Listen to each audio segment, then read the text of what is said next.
رات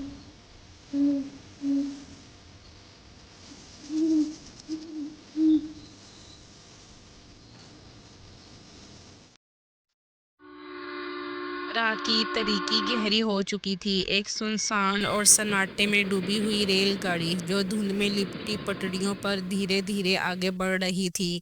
اس گاڑی کے ایک ڈبے میں ایک معصوم بچہ اپنے ماں باپ کے ساتھ سفر کر رہا تھا۔ وہ خوش تھا، کبھی کھڑکی سے باہر جھانک کر دیکھتا اور کبھی اپنے ماں باپ سے باتیں کرتا۔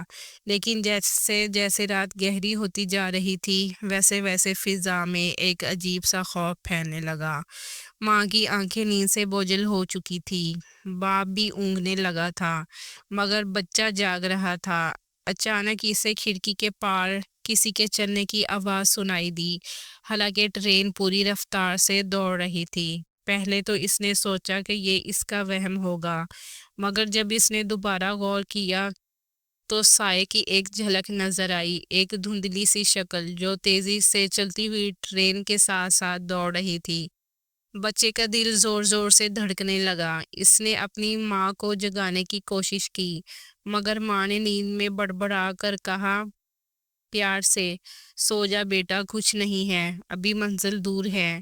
مگر جب بچہ سو نہ سکا، اس کی نظریں مسلسل کھڑکی پر جمی رہیں۔ پھر اچانک وہی سایہ کھڑکی کے بالکل قریب آ گیا، بڑی بڑی خالی آنکھیں، زرد پڑا ہوا چہرہ اور ایک پراسرار مسکراہٹ۔ بچے نے چیخنے کی کوشش کی، مگر آواز اس کے حلق میں ہی دب گئی۔ وہ سایہ اب کھڑکی کے پار نہیں تھا، بلکہ اندر آ چکا تھا۔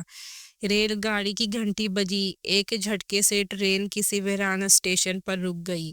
ماں نے آنکھیں کھولی، باپ بھی چونک کر اٹھ بیٹھا، مگر بچہ خاموش تھا، پتھر کی طرح ساکت آنکھیں خوف سے پھیلی ہوئی تھی۔